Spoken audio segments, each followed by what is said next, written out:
High, I am Parthapratim. তো আজকে আমি যে টপিক্সটা নিয়ে আলোচনা করব সেটা হলো অসপি। এই ওয়ার্ডটার সাথে মেডিকেলের বাইরে কোনো সেক্টরের স্টুডেন্টরা তেমন পরিচিত না। আপনি রিটেন, ভাইবা, প্র্যাকটিক্যাল এইগুলোর সাথে পরিচিত, বাট মেডিকেলে উঠেই আপনি নতুন একটা টার্মের সাথে পরিচিত হবেন, সেটা হলো অসপি, OSPE। এই টার্মটার সাথে আমরা কেউই একাডেমিক লাইফে পরিচিত না, বাট এটা একটা পরীক্ষা এবং এই পরীক্ষাতে আপনাকে পাশ করতে হবে।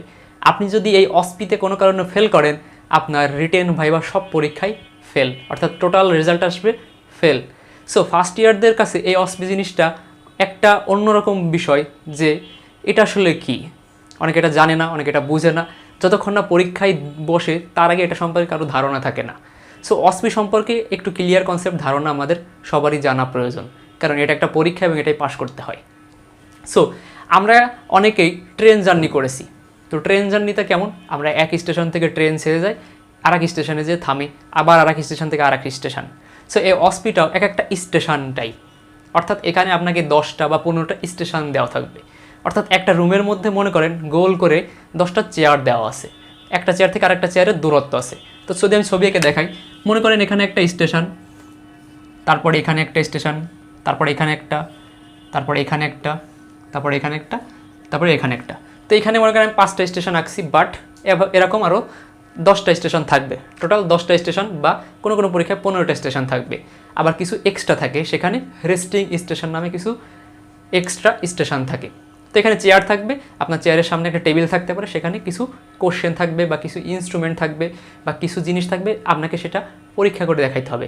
অথবা কিছু মানুষও থাকতে পারবে, তার উপর আপনাকে কিছু এক্সামিনেশন করতে হইতে পারে অসপির ক্ষেত্রে। তো এখন এই অসপির ক্ষেত্রে কি, এই স্টেশনে একজন বসে আছে, এখানে একজন থাকবে, এখানে একজন, এখানে একজন, এখানে একজন, মনে করেন এখানে 5টা স্টেশনে 5 জন আছে।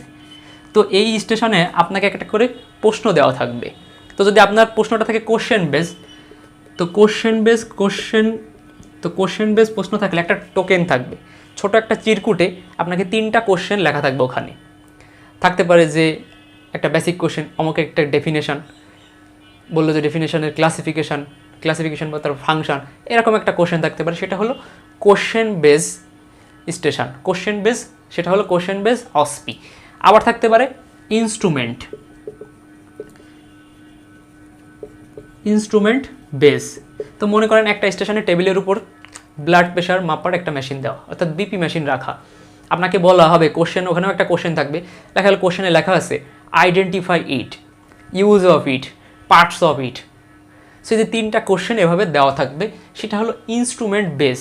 তো সেখানে আপনার বিভিন্ন ধরনের ইনস্ট্রুমেন্ট দেওয়া থাকবে এবং সেই ইনস্ট্রুমেন্ট রিলেটেড 3টা কোশ্চেন থাকবে, এবং আপনাকে একটা খাতা দেওয়া হবে, সেই খাতায় আপনাকে কোশ্চেনটা লিখতে হবে।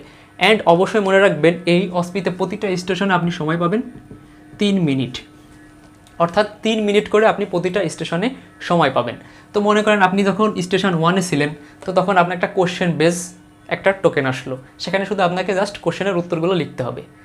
দেন 3 মিনিট পরে একটা ঘন্টা দিবে, ঘন্টা দেওয়ার পর আপনি এখান থেকে উঠে 2 নম্বর স্টেশনে যাবেন, এবং আপনার এখানে যে 2 নম্বর স্টেশনে যে ফ্রেন্ডটা ছিল, সে উঠে 3 নম্বরে যাবে, 3 নম্বর যাবে 4-এ, 4 নম্বর যাবে 5-এ, 5 নম্বর আসবে আপনার জায়গায়। আপনি প্রথম স্টেশনে কি লিখে আসছেন, কোশ্চেন বেস একটা প্রশ্ন পাইছিলেন, সেটার উত্তর লিখে আসছেন। এবং দ্বিতীয় স্টেশনে দেখা গেল আপনার একটা ইনস্ট্রুমেন্ট বেস কোশ্চেন আসছে, তো আপনি এই 2 নম্বর স্টেশনে বসে সেটার উত্তর লিখবেন, কী কী প্রশ্নের উত্তর চাইছে সেগুলো লিখবেন 3 মিনিট সময় ধরে। এবার মনে করেন মাঝখানে একটা ফেজ, এখানে একটা ফেজ যেটার বলা আছে রেস্টিং ফেজ। আপনি এখানে আসলেন, এখানে একটা রেস্টিং ফেজ দেওয়া আছে। তো রেস্টিং ফেজে কী করবেন, আপনি যে সেখানে চুপচাপ বসে থাকবেন, আর প্রিভিয়াস কোশ্চেনগুলো যদি আপনার কোথাও একটু বাকি থাকে সেইগুলো লিখবেন।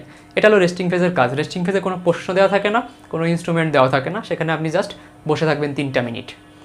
এরপরে আরেক ধরনের জিনিস থাকে, সেটা হলো প্র্যাকটিক্যাল বেস, অর্থাৎ আপনাকে বিভিন্ন সাবজেক্টে বিভিন্ন প্র্যাকটিক্যাল শেখানো হবে, ল্যাবে নিয়ে শেখানো হবে। এখন ধরেন ওই একটা প্র্যাকটিক্যাল অনেকক্ষণ ধরে আপনি ল্যাবে করতে পারবেন। যেমন ইএসআরের একটা প্র্যাকটিক্যাল আছে, সেটা আপনাকে 1 ঘন্টার বেশি সময় লাগবে, অর্থাৎ 1.5 ঘন্টা ধরে আপনার ওই ইএসআরের এক্সামিনেশনটা করতে হয়। বাট আপনার অসপিতে সময় দাও মাত্র 3 মিনিট। এখন 3 মিনিটে আপনি অসপির ওই ইএসআরের যে এক্সামিনেশনটা আছে সেটা তো লাগবে আপনার 1.5 ঘন্টা। কিন্তু এই অসপির ক্ষেত্রে আপনাকে সেখানে জাস্ট প্রসিডিওরগুলো ফলো করতে হবে, অর্থাৎ কি কোন কোন নিয়মে আপনাকে ওই প্র্যাকটিক্যালটা করতে হয়েছিল সেই নিয়মগুলো জাস্ট দেখাবেন। ওইখানে জাস্ট আপনাকে অভিনয় করতে হবে স্যারদের সামনে, স্যাররা বসে থাকবে, স্যারদের সামনে যে আপনি জাস্ট অভিনয় করবেন, প্রসিডিউরটা ঠিকঠাক করবেন। বাট যেখানে আপনার ইএসআরের জন্য 1 ঘন্টা ওয়েট করতে হতো সেখানে 1 ঘন্টা ওয়েট করা লাগবে না, আপনি জাস্ট অভিনয় করবেন, দেখাবেন যে এটার পর এটা, এটার পর এটা, এটা করার পরে আপনি অন্য স্টেশনে চলে যাবেন। আর যখন এটা হয়ে যাবে, এই সব প্র্যাকটিক্যাল বেস এখানে কোনো লেখা থাকে না, আপনার হাতে করতে হয়। আর যখন সেটা শেষ হয়ে যাবে, আপনি যে কোশ্চেন, আপনার একটা পেপার দেওয়া হবে, সেই কোশ্চেন পেপারের উপর লিখবেন স্টেশন 4, মনে করেন এই 4-এ আপনার আসছে BP measure, blood pressure measure, অথবা কোনো একটা প্র্যাকটিক্যাল করতে দিছে, আপনি প্র্যাকটিক্যাল করলেন, স্যার ম্যাম দেখলো বা স্যারের সামনে বা ম্যামের সামনে করলেন, করার পর সেটা আর কিছু লেখা লাগবে না, আপনি ওই স্টেশনে এই 4 নম্বর খাতায় লিখে রাখবেন ডান, ইংলিশে লিখবেন ডান, অর্থাৎ আপনার প্র্যাকটিক্যালটা সংগঠিত করে আসছেন, আপনি কমপ্লিট করছেন। এই ডানটা লিখলে আপনার ওই কোশ্চেনের অ্যান্সার শেষ, ওই কোশ্চেনের মার্ক তখন ম্যাম তার খাতায় ইনক্লুড করে নেবে। এরপর আপনি 5 নম্বর স্টেশনে গেলেন, 5 নম্বর স্টেশনে যেও দেখা গেল আর একটা কোশ্চেন বেস জিনিস আসছে, সেখানে যে আপনি কোশ্চেনটা পড়লেন, কোশ্চেন পড়ে সেটার অ্যান্সার দিলেন।